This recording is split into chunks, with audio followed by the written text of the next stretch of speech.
खोल सदमार्ग बताने वाला, बिगड़ी को बनाने वाला। वो सदमार्ग बताने वाला, बिगड़ी को बनाने वाला। ये मधुर बोल जग बंद खोल सदमार्ग बताने वाला, बिगड़ी को बनाने वाला। वो सदमार्ग बताने वाला, बिगड़ी को बनाने वाला। श्री राम यही घनश्याम यही, श्री राम यही घनश्याम यही, श्री राम यही घनश्याम यही, श्री राम यही घनश्याम यही। सबकी महिमा की आरती, पापियों को पाप से है तारती। भागवत भगवान की है आरती, पापियों को पाप से है तारती। भागवत भगवान की है आरती, पापियों को पाप से है तारती। भागवत भगवान की है आरती, पापियों को पाप से है तारती। बोलो पापियों को पाप से है तारती। बोलो पापियों को पाप से है तारती। पापियों को पाप से है तारती। पापियों को पाप से है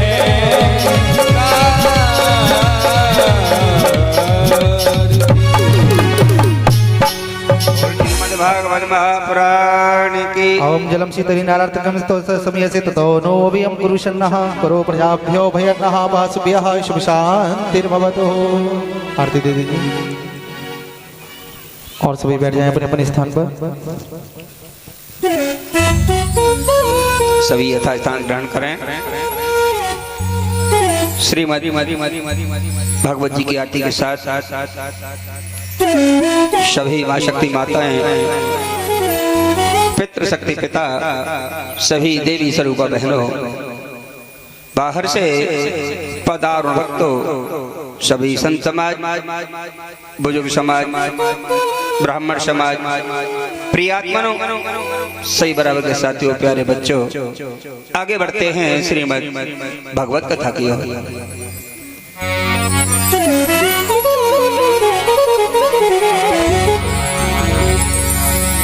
इसी के साथ 2 मिनट अपने सिरोमुख से भगवान नाम संकीर्तन का उच्चारण करें।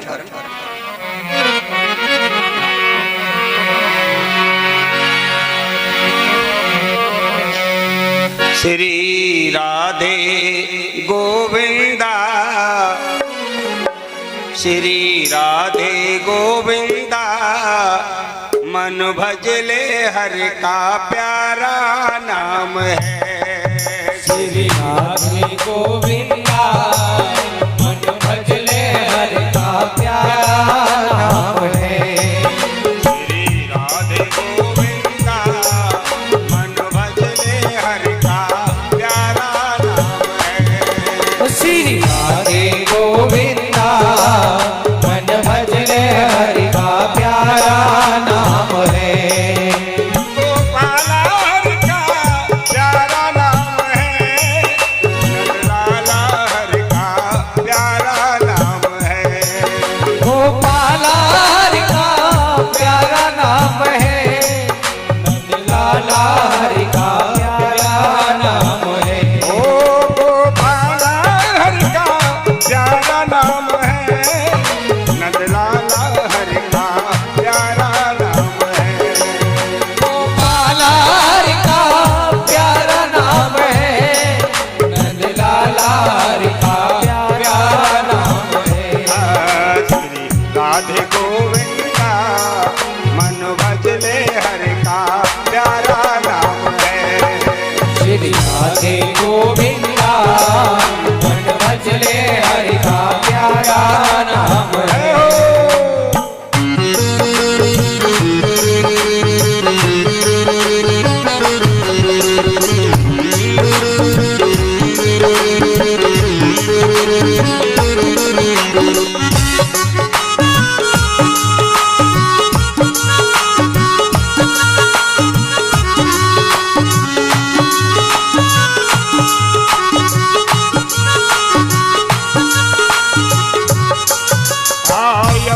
किनारे धेनु चरावे माधव मदन मुरारी, माधव मदन मुरारी।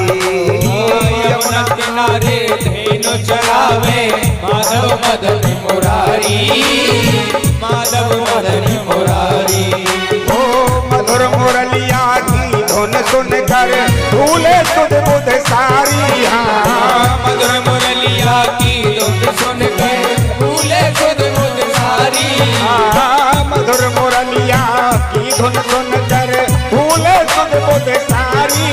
श्री राधे गोविंदा मन भजले हर का प्यारा नाम है। श्री राधे गोविंदा मन भजले हरि का प्यारा नाम है।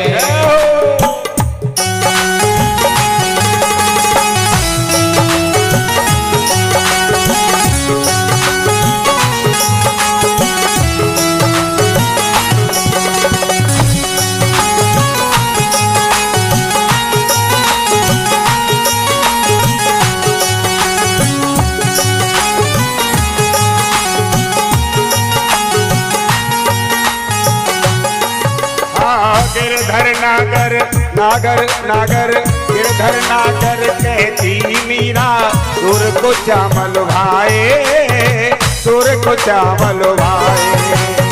गिरधर नागर कहती मीरा सुर को चावल भाए, सुर को चावल भाए।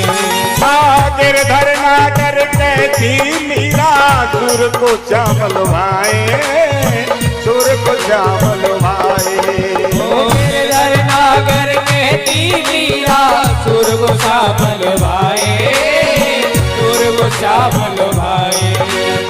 तो का राम और नाम देव ने विठल विठल गाए। राम और नाम देव ने विठल विठल गाए। तो का राम और नाम देव ने विठल विठल गाए। श्री राधे गोविंदा मन भजले हर का प्यारा नाम है। श्री राधे गोविंदा मन भजले हर का प्यारा नाम है। गोपाला हर का प्यारा नाम है, लाला हर का प्यारा नाम है। गोपाला हरि का प्यारा नाम है, लाला हरि का प्यारा नाम है। गोपाला हर का प्यारा नाम है, लाला हर का प्यारा नाम। बोले राधे गोविंदा मन भजले हरि का प्यारा नाम है। राधे गोविंदा मन भजले हरि का प्यारा नाम है। बोलो राधे राधे राधे राधे राधे राधे राधे राधे श्याम राधे राधे राधे राधे राधे श्याम राधे राधे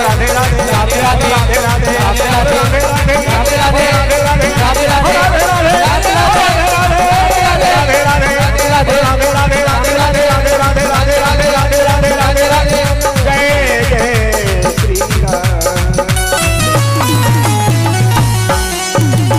और श्री गोविंद भगवान की जय हो। श्री राधे रानी की जय हो। जय जय श्री राधे। तापत्रय विनाशाय श्री कृष्णाय वयं नमः। श्री सतचितो आनंद के स्वरूप विश्व की उत्पत्ति करने वाले, तीनों प्रकार के तापों का विनाश करने वाले हे श्री कृष्ण भगवान, मैं आपके चरणों में प्रणाम करता हूँ। इसी के साथ हम और आप सभी मिलकर के उन भगवान श्री कृष्ण के चरणों में प्रणाम करते हैं। बोल श्री कृष्ण कन्हैया लाल की जय हो। आज उस गंगा मां के पावन किनारे पर राजा परीक्षित के मोक्ष के लिए श्री सुखदेव महाराज कथा का शुभारंभ कर रहे हैं। आज द्वितीय दिवस का कथा शुभारंभ हुआ। कहने लगे अदालुक्तम विश्वमिदम अदालुप्तं विश्वमिदं तदा आसीद निंदया। कहा कि जब सारा संसार नष्ट हो गया, प्रलय काल बीत चुका, पृथ्वी जलमग्न हो गई, चारों तरफ जल ही जल नजर आ रहा है। 16 कलायुग भगवान विष्णु अवतार अपनी शेषैया पर पड़े हुए भगवान विष्णु की नाभि से कमल उत्पन्न हुआ। उस कमल से उत्पन्न हुए ब्रह्मा, चारों तरफ जल ही जल नजर आ रहा है। ब्रह्मा जी आकर के उस कमल पर बैठ गए। अब तो उनके कानों में तप तप की आवाज सुनाई दे रही है। चारों दिशाओं की ओर नजर फाड़ फाड़ करके देखते हैं, मुख फाड़ फाड़ करके देखते हैं, कोई नजर नहीं आता, मगर आवाज बरकरार तप तप की आवाज कान में सुनाई दे रही है। उन्होंने देखा कि मेरा बनाने वाला कौन है, मैं कहां से आया हूं, मुझे उसका दर्शन होना चाहिए। जो उन्होंने चार दिशाओं की ओर देखा, इसीलिए उनके 4 मुख हो गए थे। उनके 4 मुख हुए और उन्हीं 4 मुखों के द्वारा चारों वेदों की उत्पत्ति हुई, जिनके से आज हमको ज्ञान प्राप्त होता है। कमल पर बैठ गए, क्रोधित होने लगे कि मेरा बनाने वाला कौन है, मुझे नजर नहीं आता। जैसे उनको क्रोध आया, ब्रह्मा जी ने उस क्रोध को अपनी भ्रुकुटी में रोका। कहते हैं जब क्रोध आता है किसी मनुष्य को, किसी इंसान को, तो कहते भाई मुझे गुस्सा आ रहा है, मेरे सर में दर्द हो रहा है, यानी क्रोध यहां से शुरू हो जाता है, भ्रुकुटी से। जब उन्होंने क्रोध को भ्रुकुटी में रोका, तो उनकी भ्रुकुटी से एक नीले रंग का शिशु प्रकट हुआ। शिशु बच्चा, एक नीले रंग का शिशु प्रकट हुआ और वो रोने लगा, रुदन करने लगा, रोने लगा। तो ब्रह्मा जी ने कहा कि आप रो रहे हो, तुम बच्चे की भांति रो रहे हो, जाओ मैं तुम्हें एक नाम देता हूं, तुम्हारा नाम रुद्र होगा। क्या होगा? तुम्हारा नाम रुद्र होगा।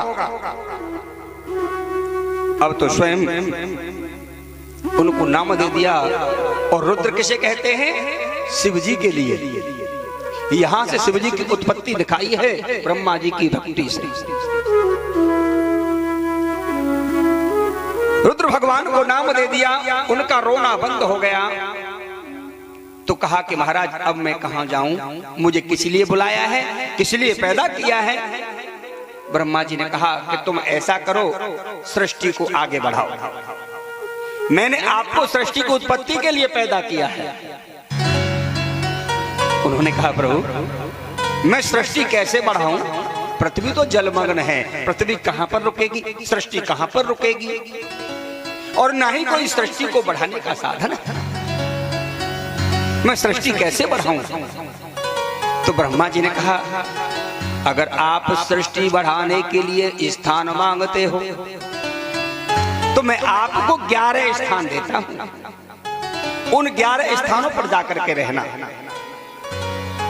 कहा कि महाराज ठीक है, जो आप मुझे 11 स्थान बतला रहे हो वो 11 स्थान कौन से हैं प्रभु, मुझे आप ये तो बताओ। तब उन्होंने कहा कि महाराज जो मैं आपको 11 स्थान दूंगा, आप प्रेम पूर्वक उन 11 स्थानों पर जाकर के रहना। तो उन्होंने कहा पहला स्थान, सबसे पहला स्थान रुद्र भगवान का कहां पर होता है, जो ब्रह्मा जी ने प्रदान किया है। पहला स्थान हमारे हृदय में होता है। पहला स्थान दिया हृदय। हृदय से पवित्र कोई चीज नहीं होती। अगर कोई इंसान किसी बात को हृदय में उतार लेता है तो कभी भूल नहीं सकता, मगर एक बार उतार करके तो देखे। पहला स्थान हृदय, दूसरा स्थान इंद्रिय। इंद्रियों को जो वश में कर लेता है और वो भगवान को प्राप्त कर लेता है। दूसरा स्थान इंद्रिय, तीसरा प्राण, व्योम, वायु, अग्नि, जल, सूर्य, चंद्रमा और तप। ये 11 स्थान रुद्र भगवान ने दिए, रुद्र भगवान को दिए गए ब्रह्मा जी के द्वारा। वो प्रसन्न होने लगे कि साधन तो मिला रुकने का, मगर अभी सृष्टि का साधन चाहिए प्रभु। मैं आपसे ब्रह्म प्रार्थना निवेदन कर रहा हूं। आज ब्रह्मा जी ने उन्हें 11 रुद्रानियां प्रदान की। सृष्टि के लिए 11 रुद्रानियां प्रदान की हैं, जिसमें जो रुद्रानियों के नाम बतलाए हैं उसका पहला नाम है बुद्धि। पहली रुद्रानी कौन सी है? बुद्धि। इस बुद्धि विवेक के द्वारा हम हर कार्य को शीघ्रता पूर्वक कर सकते हैं। और पहला स्थान बुद्धि का। दूसरा, भगवान ने हमको बुद्धि प्रदान की है अच्छे कार्य में जाना, धर्म स्थलों में जाना, तीर्थ स्थलों में जाना, और इस बुद्धि से विचार करके शुभ कार्य करना, सत्कर्म करना। तो यहाँ के 11 रुद्रानी आदि, पहला बुद्धि, दूसरा वृत्ति, उष्णा, उमा, नियुक्ति, सर्पी, इला, अंबिका, इरावती, सुधा, दीक्षा और रुद्राणी। ये 11 रुद्रानियां प्रदान की हैं आज रुद्र भगवान को। प्रभु अब आप सृष्टि को आगे बढ़ाओ। ब्रह्मा जी का आदेश पाकर के रुद्र भगवान सृष्टि को बढ़ाने के लिए वहां से वन के लिए चले। ब्रह्मा जी विचार करने लगे कि इस समय कम है और सृष्टि तो बहुत लंबी है, सृष्टि को बढ़ाने में बहुत समय लग जाएगा। इसलिए ब्रह्मा जी ने स्वयं अपने द्वारा 10 पुत्रों को उत्पन्न किया।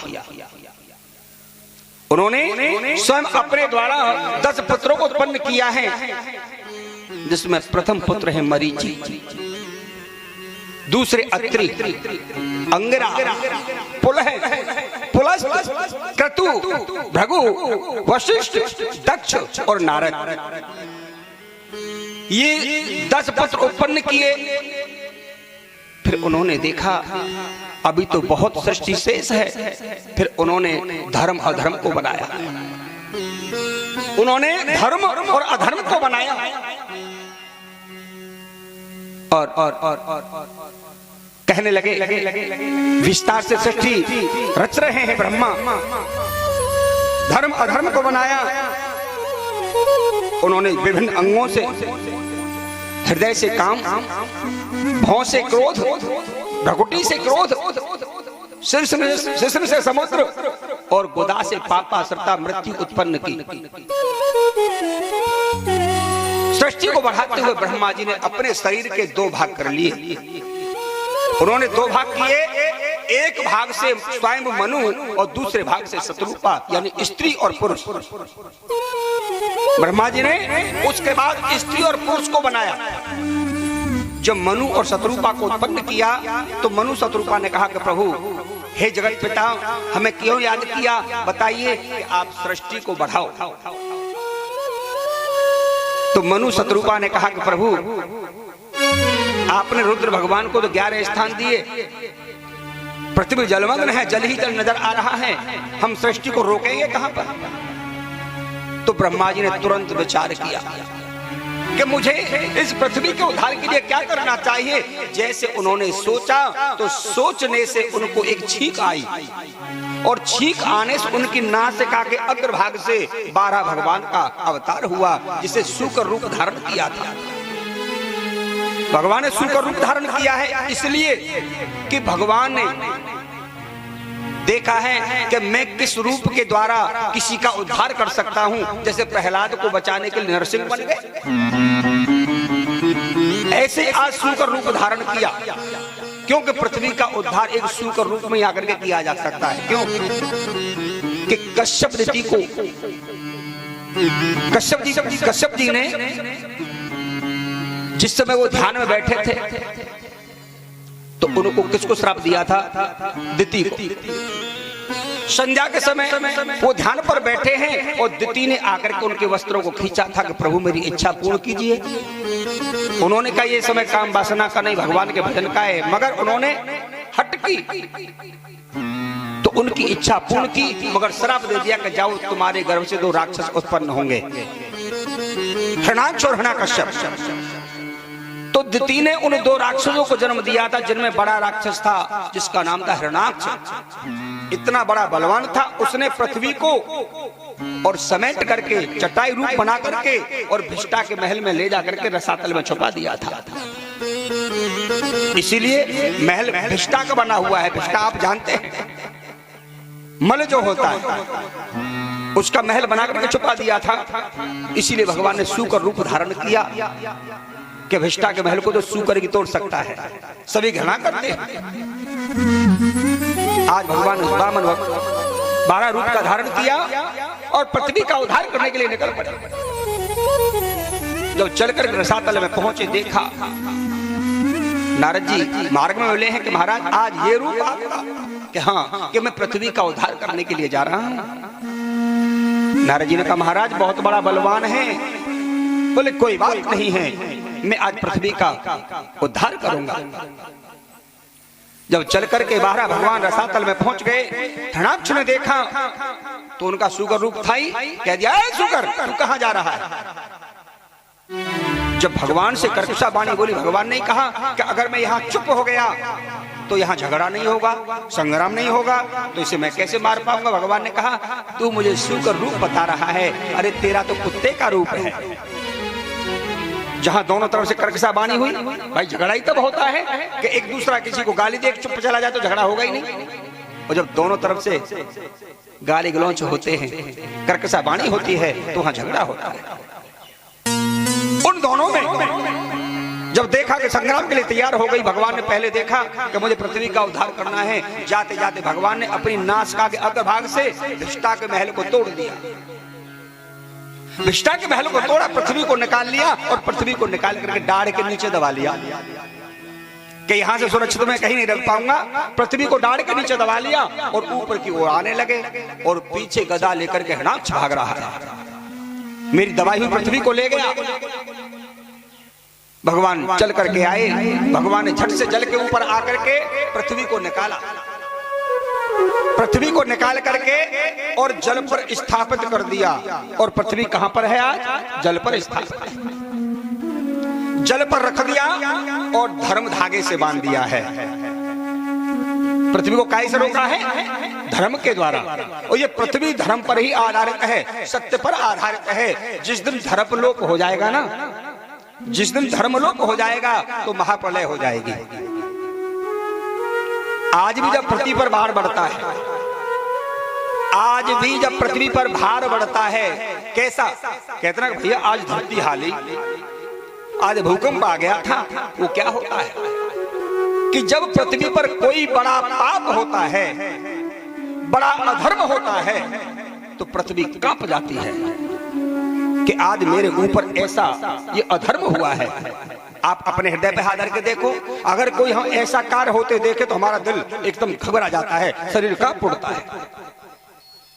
पृथ्वी को धर्म धागे से बांध दिया है और आज भगवान ने हिरण्याक्ष से संग्राम किया, युद्ध किया। युद्ध किया भगवान ने अपने तीव्र विशाल नाखूनों से और हिरण्याक्ष का उदर विदीर्ण कर दिया, प्राणांत कर दिया है। बोल बारा भगवान की। आज उसका प्राणांत किया, पृथ्वी का उद्धार किया। जब जब हो धर्म की हानि, बाढ़ है असुर अधम अभिमानी। इस पृथ्वी का भार उतारने के लिए भगवान अवतरित होते हैं। आज भगवान ने पहली बार एक असुर को मार डाला, पृथ्वी को बंधन मुक्त किया, धर्म से बांध दिया। ये पृथ्वी आज सत्य पे ही आधारित है।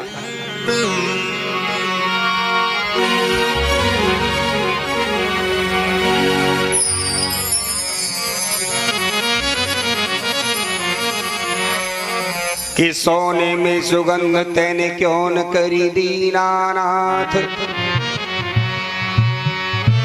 सोने में सुगंध तेने क्यों न करी दीनानाथ। नीच और ऊंच सब पहरे जाए तन में। चंदन में चमक तेने क्यों न करी दीनानाथ।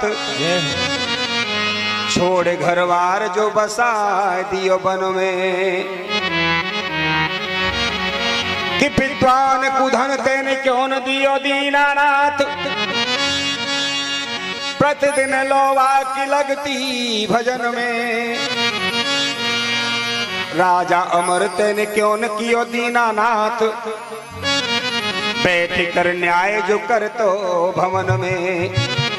तो भगवान अपने क्रम से कार्य को कर रहे हैं। जो भगवान को प्रिय लगता है भगवान उस कार्य को करते हैं।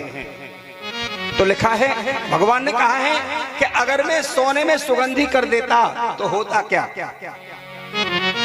कि सोने में सुगंध मैंने यही सो करी नाई। कि सोने में सुगंध मैंने यही सो करी नाई। और लेके खसबोई चोर घुस जाते घर में। और चंदन में चमक मैंने यही सो करी नाई। रहते न वन में सर्प लपट जाते तन में। कि विद्वान कुधन मैंने यही सो दियो नाओ। छाय माया मध ज्ञान रहे तो न उर में। और राजा अमर मैंने यही सो कियो नाओ। कर तो न न्याय पाप छाए जा तो मन में। अगर मैं राजा को अमर कर देता तो राजा फिर न्याय नहीं करता। राजा तो अन्याय पर अड़ जाता कि मैं तो अन्याय करूंगा, मैं तो अमर हूं, अजर हूं।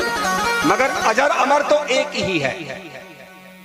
अजन्मा अजर अमर तो एक है जिसका हमें चिंतन करना चाहिए, गुणगान करना चाहिए। किसका?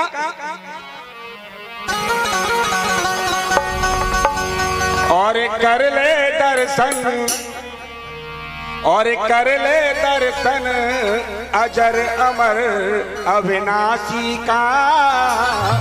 कट जाएगा चक्र लाख 84 का।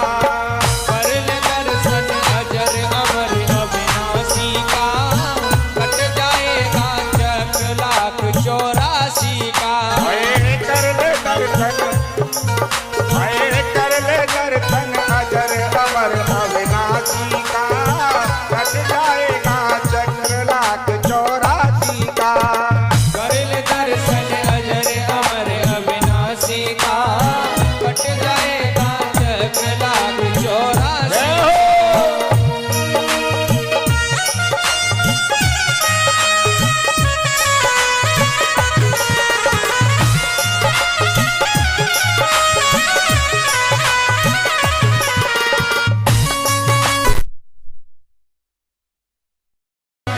को मूर्ख प्यारे तू काम करन को आया।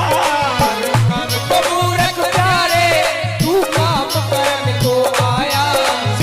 श्री कृष्ण का सेवक पर भेद समझ नहीं पाया। श्री कृष्ण का सेवक और भेद समझ ना पाया। श्री कृष्ण का सेवक पर भेद समझ नहीं पाया। न काम उदासी का कट जाएगा चक्र लाख 84 का।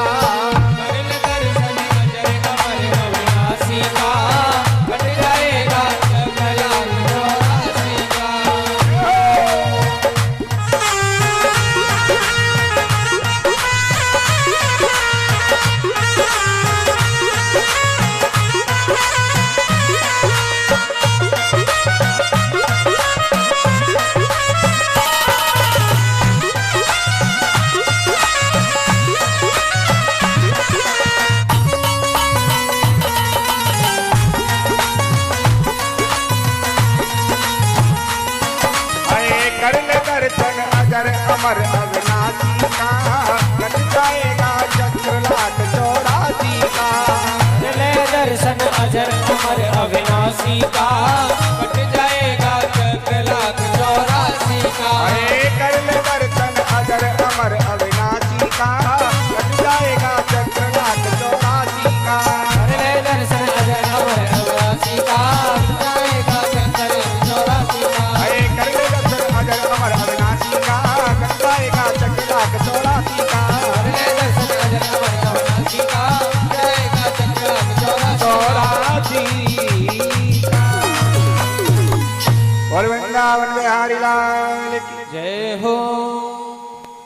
हम आज देखो प्रभु की दी हुई पृथ्वी पर हमको भगवान का आभार प्रकट करना चाहिए। भगवान ने हमको कितना सुंदर फूल, बगिया, बगीचे, वृक्ष, भूमि पर कितने कितने सुंदर स्थान दिए हैं। हमें भगवान का आभार प्रकट करना चाहिए, उस प्रभु का शुभ चिंतन करना चाहिए। भगवान का एक बार कोई स्मरण कर लेता है, भगवान को एक बार पुकार लेता है, भगवान ने कहा है मैं उसे सदा सदा के लिए और अपने लोक बुला लेता हूं। बाबा तुलसीदास ने भी लिखा है, क्या लिखा है?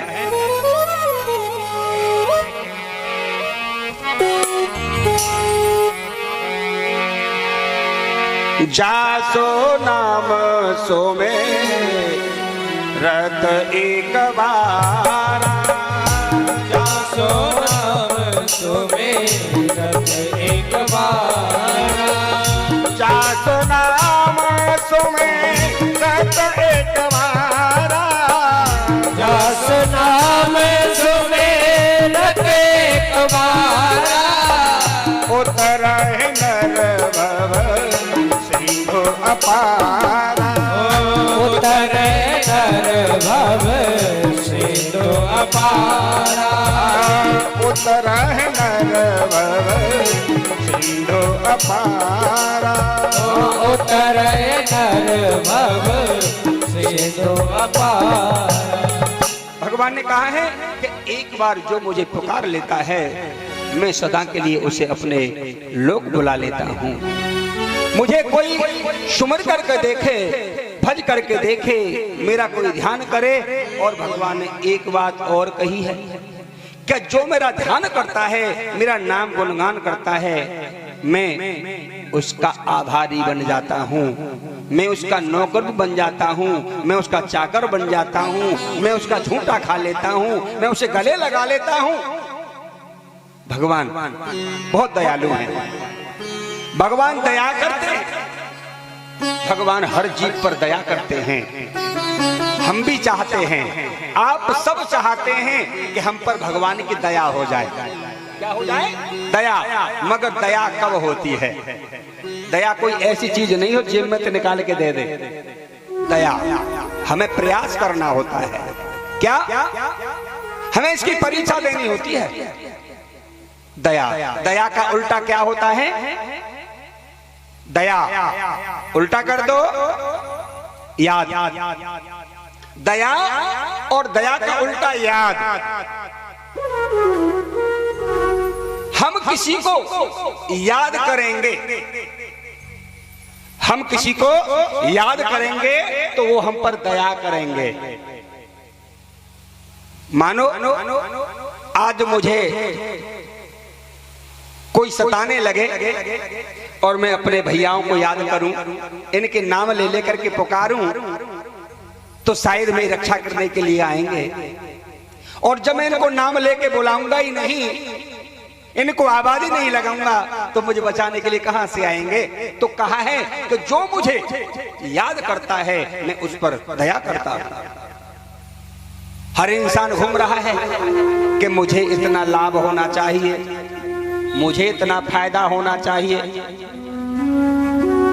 मगर लाभ कब होता है ये ध्यान देने की बात है कि लाभ जब होता है कि हम दूसरे का भला करते हैं। भाई लाभ का उल्टा भला।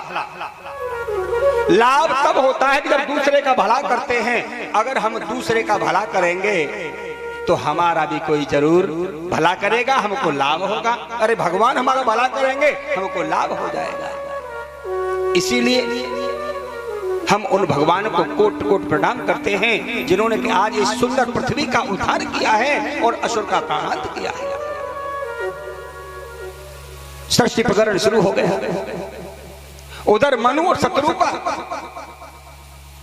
देखा कि जब आज पृथ्वी का उद्धार हो गया, अब सृष्टि को रुकने का साधन तैयार हो गया, अब हमें सृष्टि में जुटना चाहिए। आज उन्होंने पृथ्वी को देखा, भगवान का गुणानुवाद करने लगे। हे सृष्टि रचाने वाले, मैं तुम्हारा गुणानुवाद करता हूं, आपको धन्यवाद देता हूं कि आपने सुंदर पृथ्वी का उद्धार कर दिया है। कैसे?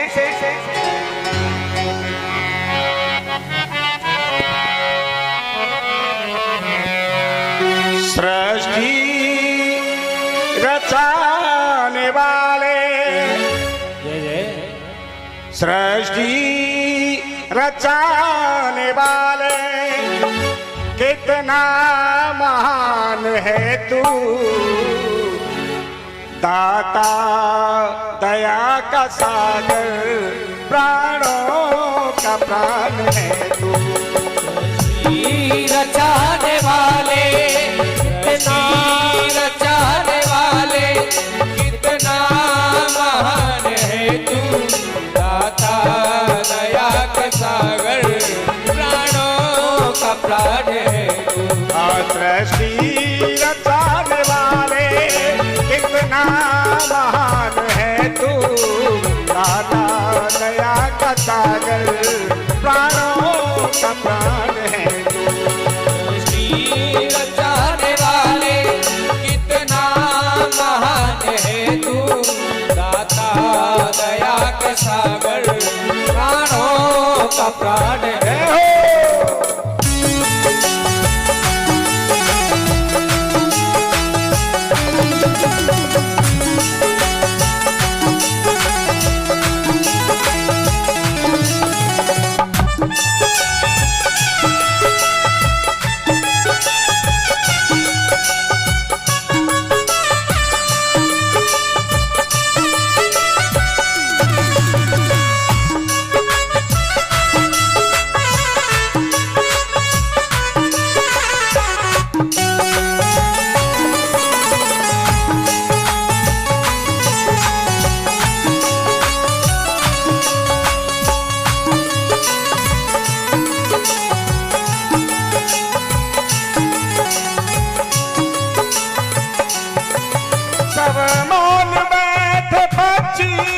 सब तुझको भजे रहे हैं, ऊंचे पहाड़ टीले, दुल्हन सज रहे हैं। सब मान बैठे पंछी, सब तुझको भजे रहे हैं, ऊंचे पहाड़ टीले, दुल्हन सज रहे हैं। सब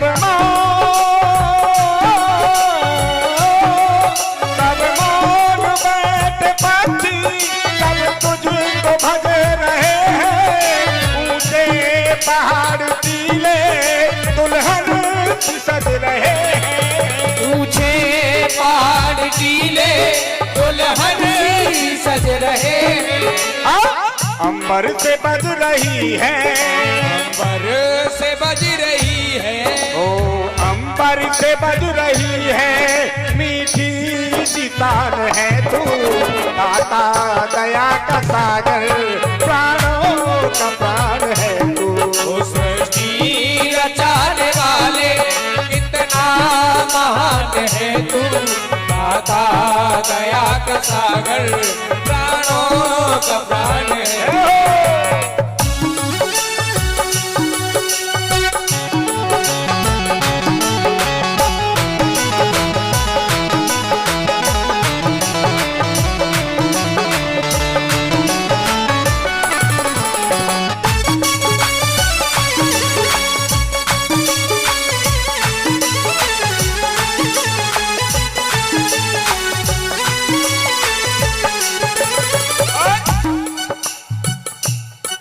चंदा बनाया तूने, सूरज बनाया तूने, तारों को रोशनी दी, नभ को सजाया तूने। चंदा बनाया तूने, सूरज बनाया तूने, तारों को रोशनी दी, नभ को बनाया तूने। चंदा बनाया तूने, सूरज बनाया तूने, तारों को रोशनी दी, नभ को सजाया तूने। तारों को रोशनी दी, नभ को सजाया तूने। नभ में से बज रही है, से बज रही है, बज रही है मीठी सी तान है तू दाता दया का सागर प्राणों का प्राण है तीर चाहने वाले कितना महान है तू दाता दया का सागर प्राणों का प्राण है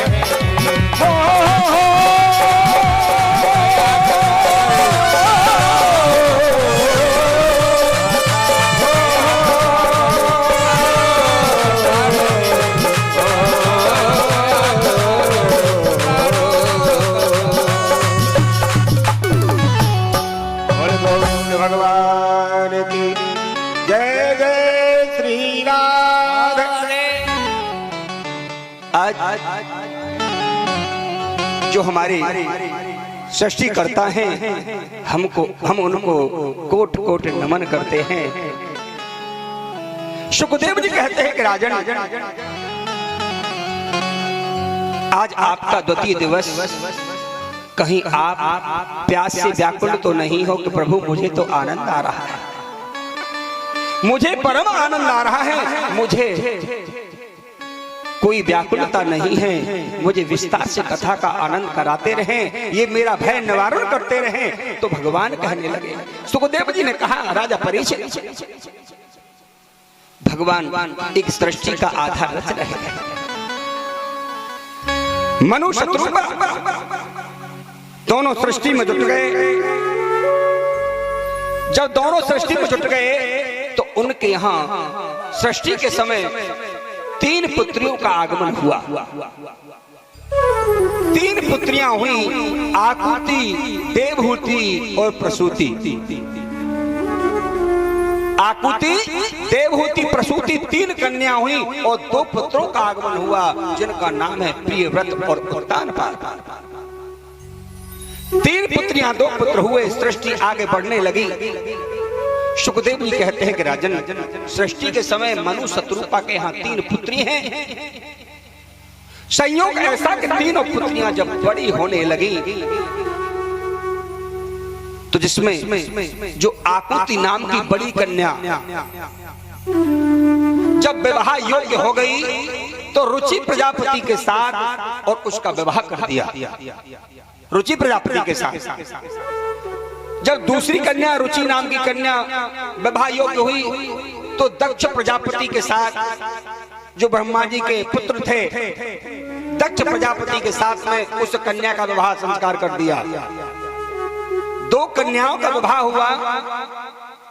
तीसरी पुत्री देवहूति विवाह योग्य है, अभी उसका कोई विवाह नहीं हुआ, मगर ब्रह्मा जी ने देखा कि इस देवहूति के विवाह के लिए तो मुझे ऐसी व्यवस्था करनी पड़ेगी। तो उन्होंने अपनी छाया से, ब्रह्मा जी ने अपनी छाया से कर्दम जी को उत्पन्न किया। कर्दम जी, और कर्दम जी जब अवतरित हुए तो उन्होंने कहा प्रभु मैं तुम्हारा भजन करना चाहता हूं। तो आदेश मांग करके वो सरस्वती के तट पर चले गए। वह सरस्वती के तट पर चले गए और सरस्वती के तट पर जाकर के भगवान का ध्यान करने लगे, भगवान का गुणगान करने लगे हैं, ध्यान करने लगे हैं।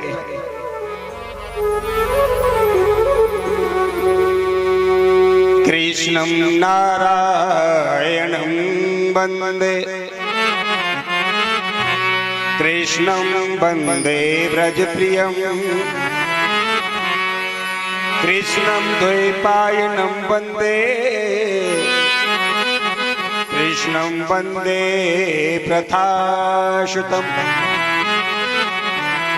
भगवान की आराधना करने लगे हैं, भगवान का ध्यान किया। ध्यान करते करते, भगवान की तपस्या करते करते काफी समय बीतता चला जा रहा है। भगवान ने देखा मेरा भक्त मुझको याद कर रहा है, मुझे जाना चाहिए।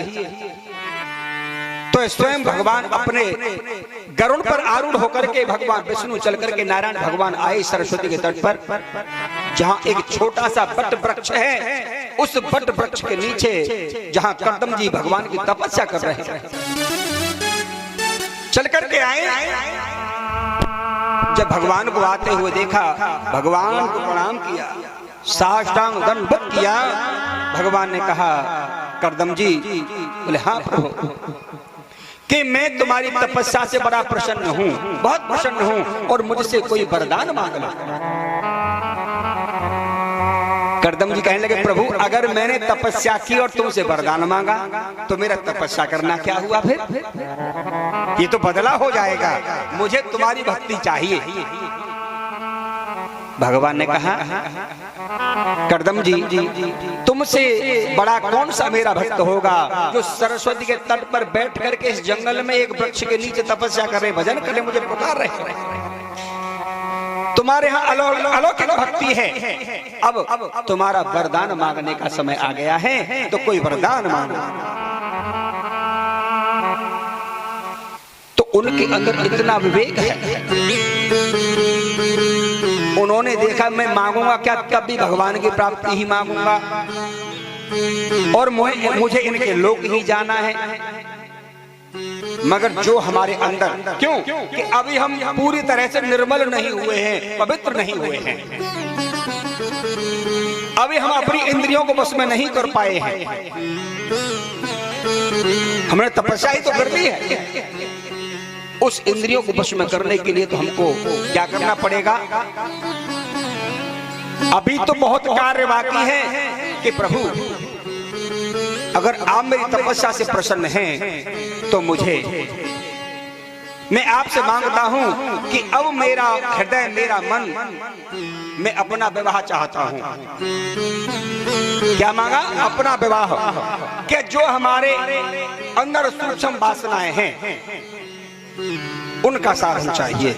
भगवान ने तथास्तु कह दिया कि जाओ, परसों तक तुम्हारा विवाह हो जाएगा। समय भी सुनिश्चित कर लिया कि परसों तक विवाह होगा, और वरदान दे करके अपने लोग को चले गए। और उन्होंने देखा कल को दिन बीचे, ना कोई हलवाई करो, ना कोई टेंट, ना कोई मैरिज होम बुक करो, शादी परसों कैसे है जाएगी, ब्याह परसों कैसे है जाएगा। मगर ब्रह्मा जी का एक दिन बहुत लंबा होता है, ब्रह्मा जी का एक दिन बहुत लंबा होता है। ऐसा नहीं कि रात बीत गई तो दिन निकल आया।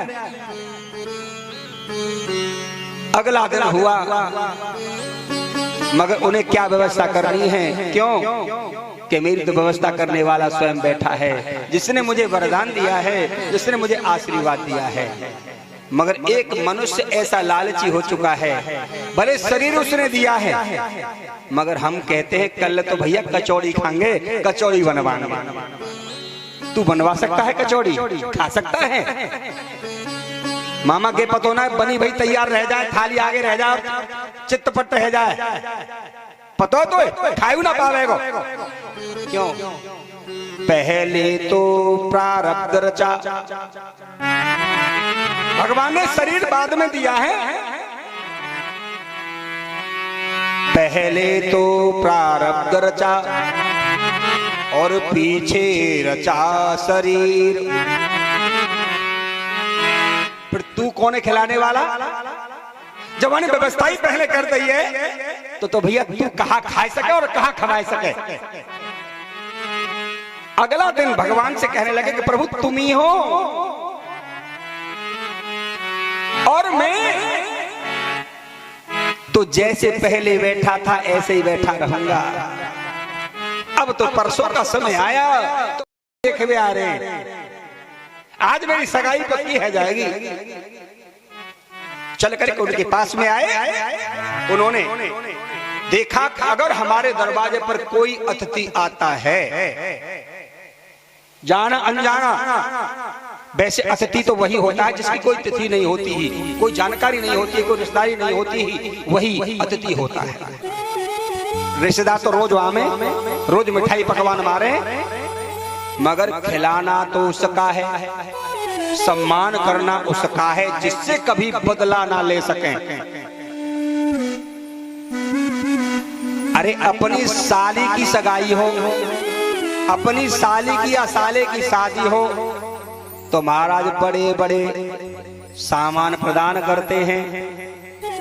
जिस सामान मेरी होते मेरी साली को मेरे और मेरी सरेज को महोदय खाई में दूंगा, मगर दान वहां किया जाता कि जहां के हम उससे बदला ना ले सकें, वो दान होता है।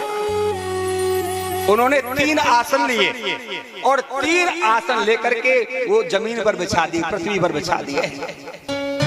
आओ बैठो, लो जलपान करो। शत्रुपा और मनु जी ने अपना आसन ग्रहण किया, मगर देवहूति ने अपना आसन ग्रहण नहीं किया। उन्होंने देखा था कि मेरी माता मेरे पिता मुझे इनके पास में लाए हैं, क्यों? कि इनके साथ में मेरा विवाह संस्कार होगा। ये मेरे होने वाले पति हैं, परमेश्वर हैं। अगर मैं इनके बिछाए हुए आसन पर बैठ गई तो धर्म चला जाएगा, क्योंकि पति तो परमेश्वर होता है। मगर आज के परमेश्वर की कहानी सुन ले, सुनी सुनाइए, आज की सुनी सुनाइए कि जब तक आज के परमेश्वर पे और लक्ष्मी महारानी जब तक बिस्तर ना लगवा ले, जब तक नींद ना आवे। देखा है पतिदेव ड्यूटी से आए और वो अपने छोटे से बालक लेके बैठ गए। अरे कि तुमने भी भोजन ना बनाया, क्योंकि लहड़ों का जो करन दे का हैं? कहां से बना ले हम भोजन? पहले तो यार पकड़ो, खिलाओ और हम अपने भोजन की तैयारी में जुट जाए। सबसे पहली ड्यूटी के बालक खिलाने पर गो, तब भोजन बने। अब जब भोजन बन गए, देखो जी सुनो, इतना समय है को भोजन बनाते बनाते मैं थक गई हूँ। एक काम करो, और देखो बालक को सो गो, पहले जाके बिस्तर लगा लो और या बालक के सुबह दो, आराम से रोटी खा ले। बिस्तर भी लगवा लिया, बिस्तर भी लगवा लिया। अब तो आराम से भोजन किया और शयन करने लगे। मगर वहां देवहूति कह रही है कि ये आसन मेरे पति का बिछाया हुआ है, मेरे पति का बिछाया हुआ है, इसलिए मैं इस आसन को ग्रहण नहीं कर सकती। मगर उधर करदम जी क्या कह रहे हैं कि आओ बैठो, आसन ग्रहण करो। तो उन्होंने देखा कि अब तो आज्ञा है कि मेरे पति की, अब स्वयं आसन ग्रहण करने के लिए मेरे पति देव कह रहे हैं, तो मुझे आसन ग्रहण करना चाहिए। अगर मैंने नहीं किया तो भी पति की आज्ञा का उल्लंघन हो रहा है, क्योंकि पति की आज्ञा का अनुसरण करना चाहिए, पति की आज्ञा का अनुसरण करना चाहिए, उनकी आज्ञा को मानना चाहिए। मगर मैंने आज इनकी आज्ञा नहीं मानी तो भी धर्म चला जाएगा। इसीलिए उन्होंने देखा कि पति की पत्नी अर्धांगिनी होती है, जो बाम अंग बैठ जाती है, और सीधा अंग पति का होता है। इसीलिए उन्होंने अपने सीधे हाथ को और अपने पति के बिछाए हुए आसन पर रख लिया और स्वयं नीचे बैठ गई। धन्य हो कन्या, कितनी सुयोग है कि ना तो मेरी आज्ञा का उल्लंघन किया, मेरा सम्मान किया है, और ना ही धर्म को जाने दिया। ये विवेक हमारे अंदर होना चाहिए। मगर विवेक होता कब है? हम किसी ज्ञान को, किसी कथा को, किसी सत्संग को अगर हम अपने हृदय में उतार लेंगे तो विवेक निश्चित उत्पन्न होगा। बाबा तुलसीदास ने लिखा है क्या?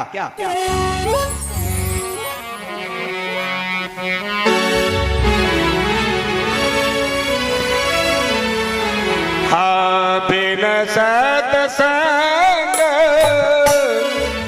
विवेक न होई, बिन सत्संग विवेक न होई, बिन सत्संग, बिन सत्संग, बिन सत्संग विवेक न होई।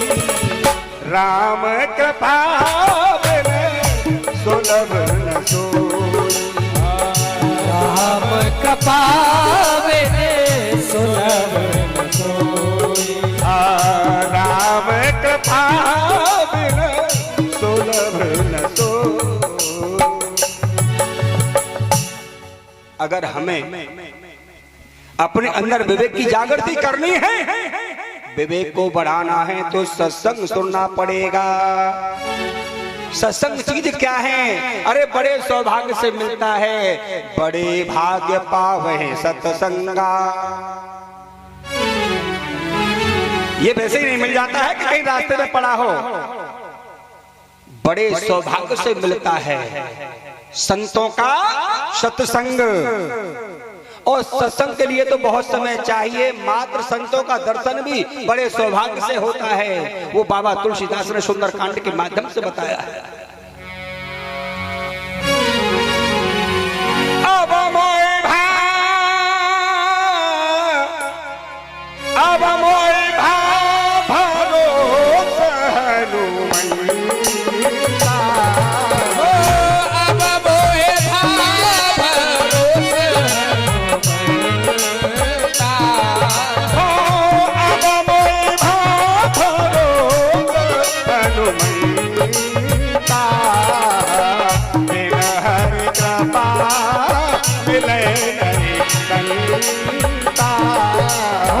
श्री राम जय राम जय जय, श्री राम जय राम जय जय। इसीलिए ये सत्संग बड़े सौभाग्य से मिलता है। जहाँ सत्संग होता है वहाँ परमात्मा को जरूर आना पड़ता है। और एक क्षण का सत्संग हमें भव से पार कर देता है। संत का सत्संग तो बहुत बड़ी चीज है, संत का दर्शन ही हमें भव से पार कर देता है।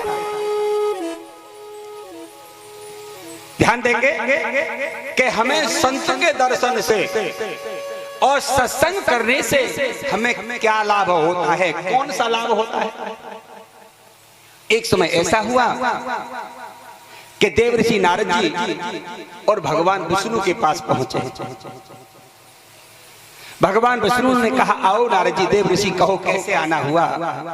कि प्रभु मैं इसलिए आया हूं कि मेरे सुनने में आया है, मैंने सुना है कि संत के दर्शन से बड़ा आनंद होता है, बहुत बड़े लाभ होते हैं। तो प्रभु संत के दर्शन से लाभ कौन सा होता है, मैं ये जानने के लिए आया हूं।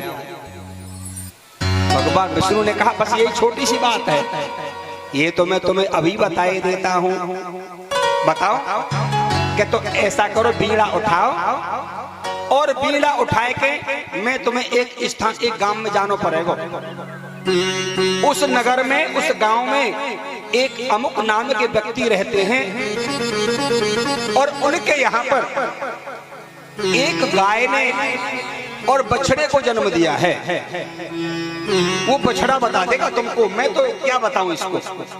नारद जी का बछड़ा बताएगा कि हाँ बछड़ा बताएगा। नारद जी बीड़ा उठा करके चल पड़े। चलते हुए नारद जी उस गांव में उस भाई के यहाँ पर पहुंचे। पूछते पूछते उस भाई से कहा, भैया तुम्हारी गौ माता ने बछड़े को जन्म दिया है? कि बोले दिया है। कि भैया मुझे दर्शन करना है, कहाँ है वो, दिखाओ। कि देखो खरक में बंध रही है, हमारी गाय खरक में बंध रही है, और जाओ देख आओ। नारद जी गए। नारद जी ने जैसे उस बछड़े को देखा और बछड़े ने नारद जी को देखा, जैसे एक दूसरे की दृष्टि मिली। अब तो बछड़ा मर गया, बछड़ा मर गया। नारद जी ने देखो, अब तो या की गैया न मिलेगी, वो भागन चाहिए जाते, या को बछड़ा मर गो, मेरे जुम में पड़ जाएगा। नारद जी वहां से ले भी आए, भाग आए। भगवान विष्णु के पास पहुंचे। महाराज कहाँ भेज दो तुमने? वो तो देख रही हो बछड़ा मरे को। अच्छा ना कुछ बता पाओ करना, तो एक काम करो, अब तुम्हें एक दूसरे गांव में जानो कि माँ का करूंगा महाराज कि वहां एक अमुक नाम के हरिजन है। उन हरिजन के यहाँ एक सुअर यानी सुअर के बच्चे को जन्म दिया है, वो बताएगा। महाराज अब तक तो गाय बछड़ा की बात है, हरिजन एक्ट लगा देगो। अगर वहां के सुअर के बच्चा कछु है गो महाराज, सोच समझ के भेजियो कि ना जाओ, वही बताएगा। नारद जी फिर चल पड़े। चल करके उस हरिजन के भैया के यहाँ पर पहुंचे। भैया तुम्हारी सुवरिया ने किसी बच्चे को जन्म दिया, बोले दिया है, कहाँ है? तो देखो स्थान बना हुआ है उसका, अलग जाओ। नारद जी पहुंचे, जैसे वही हुआ कि एक दूसरे की दृष्टि मिली है, सुअर का बच्चा भी मर गया। नारद जी माते ले बिना फिर भगे आए। फिर भगवान के पास में पहुंचे कि प्रभु तुम कहां भेजते हो, मुझे परेशान कर, तुमने आज तक नहीं बताया कि अब की बार बता दूंगा। देखो कोई किसी चीज में हमको सफलता चाहिए तो वाकई पेपर देने पड़े भाई। पढ़ के हमें मार्कशीट पास की चाहिए तो भैया पेपर तो देने ही पड़ेंगे। अब फेल हो ना पास हो ना, हमारे पीछे मेहनत तो करनी पड़ेगी, अब की बार तुम्हें सफलता मिलेगी। कहा महाराज के अमुक नाम का एक व्यक्ति उस नगर में रहता है, कि वहां जाकर के उस गांव में उस भाई के यहाँ पर बच्चे का जन्म हुआ है और वो बच्चा तुमको बता देगा। महाराज के 302 तो न लग जाए, अब तो मनुष्य में बात आ गई है कि ना, अब की बात तुम्हें पता लग जाएगी, जाओ। नारद जी फिर गए उस गांव में और वहां उस गांव में देखा दसोटन हो रहा है, दावत हो रही है, मिष्ठान पकवान हो रहे हैं। नारद जी को रोक लिया, आओ पहले भोजन करो। नारद जी ने कहा पहले भोजन नहीं करूंगा, मैं किसी काम से आया हूं तुम्हारे यहाँ। बोले क्या? कि मैंने सुना है कि तुम्हारे यहाँ बच्चे का जन्म हुआ है, सबसे पहले मैं बच्चे का दर्शन करूंगा तब भोजन करूंगा। नारद जी हट करने लगे। उन्होंने देखा भैया कोई भूखा चला गया तो अधर्म हो जाएगा, ठीक है चलो भैया बच्चा को जच्चा से थोड़ी देर अलग कर दो और इन्हें बच्चे को दिखा दीजिए। ले गए नारद जी को, पर्दा कर दिया कि जाओ, उस पर्दे के अंदर है वो बच्चा। जब नारद जी चल करके उस बच्चे को देखा, उस बच्चे ने नारद जी को देखा तो बच्चा नारद जी को देख हंस गया और प्रणाम करने लगा। देव ऋषि प्रणाम हो, कहो आपका कैसे आना हुआ? कि मैं तुम्हारे पास में आया हूं इसलिए कि मुझे तुम ये बताओ कि संत के दर्शन करने से क्या लाभ होता है। कि नारद जी बताऊं? बोले हाँ, अगर तुम्हें पूछना तो जल्दी निकल जाओ। कि जल्दी निकल जाओ, बतावे को कौन है? कि यही तो बता रहा हूं कि यहाँ देखो सुगंधी उड़ रही है, दावत हो रही है, मिष्ठान पकवान बन रहे हैं और सभी ग्रहण कर रहे हैं, मगर तुम यहाँ से जल्दी निकल जाओ। मैं थोड़ी बहुत देर रखूं, मैं थोड़ी बहुत देर रखूं, मैं यहाँ से जाए बार और नेक देर पीछे यहाँ हाहाकार मचेगा। नारद जी भग जाओ जल्दी। बे तो बता दे कौन सा लाभ होता है?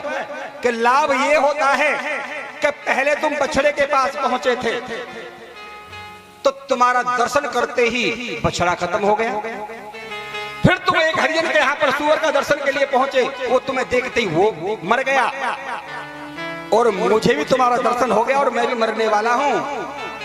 संत के दर्शन करने से जो सत्य में संत होते हैं, सह अंत सारी इच्छाओं का अंत करने वाले संत, सारी इच्छाओं का अंत करने वाले, उन संत का दर्शन होता है। तो संत का दर्शन करने से हम आवागमन से मुक्त हो जाते हैं। क्या लाभ होता है? हम आने जाने से मुक्त हो जाते हैं। कि प्रभु मैं पहले पशु योनि में आया, पशु योनि में आया तो तुम्हारा दर्शन हुआ, मुझे मानव योनि मिली और मुझे मानव योनि मिल गई और मानव योनि में अब फिर से तुम्हारा दर्शन होया। तो प्रभु अब मैं ज्योति से परम ज्योति में मिल जाऊंगा, अब मैं ना आऊंगा और ना ही मैं जाऊंगा। संत के दर्शन से लाभ होता है कि हम आवागमन के बंधन से मुक्त हो जाते हैं। इसीलिए कहा है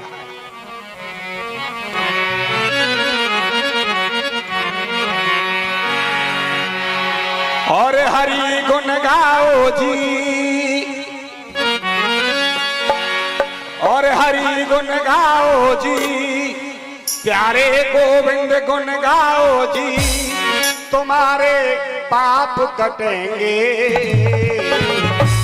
भजन से ही बाबुरे भगवान मिलेंगे,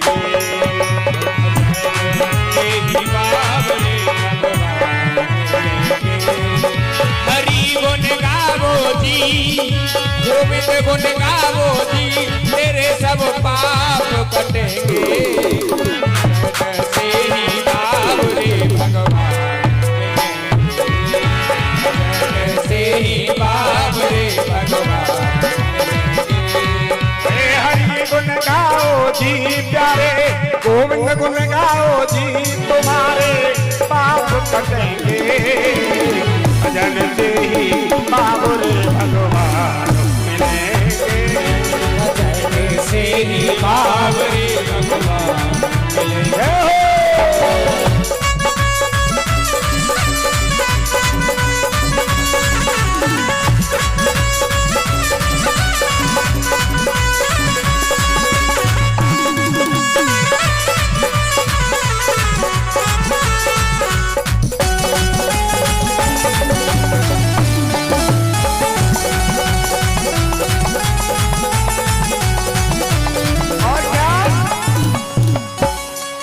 उखल से बाधा प्रेम से यशोदा ने श्याम को, यशोदा ने श्याम को। उखल से बाधा प्रेम से यशोदा ने श्याम को, यशोदा ने श्याम को। उखल से बाधा प्रेम से यशोदा ने श्याम को, यशोदा ने श्याम को। उखल से बाधा प्रेम से यशोदा ने श्याम को, यशोदा ने श्याम को। वो रास बिहारी है, वो रास बिहारी है, वो कृष्ण मुरारी है, तेरे सब कष्ट हरेंगे। भजन से ही बाबुरे भगवान मिलेंगे। भजन से ही बाबरे भगवान मिलेंगे। भजन से ही बाबुरे भगवान मिलेंगे। भजन से ही बाबरे भगवान। राधे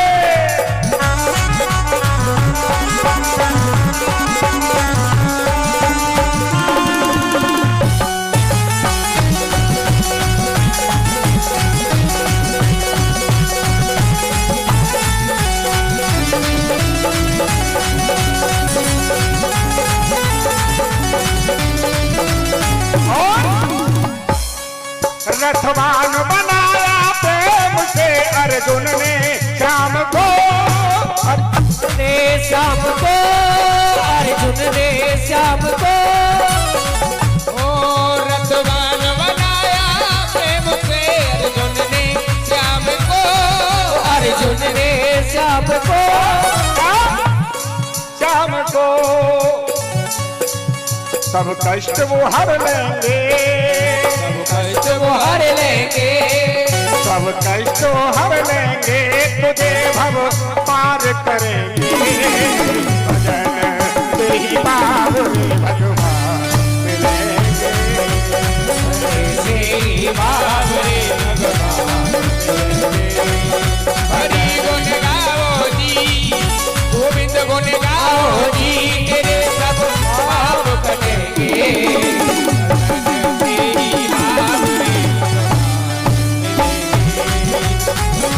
से ही बाबरे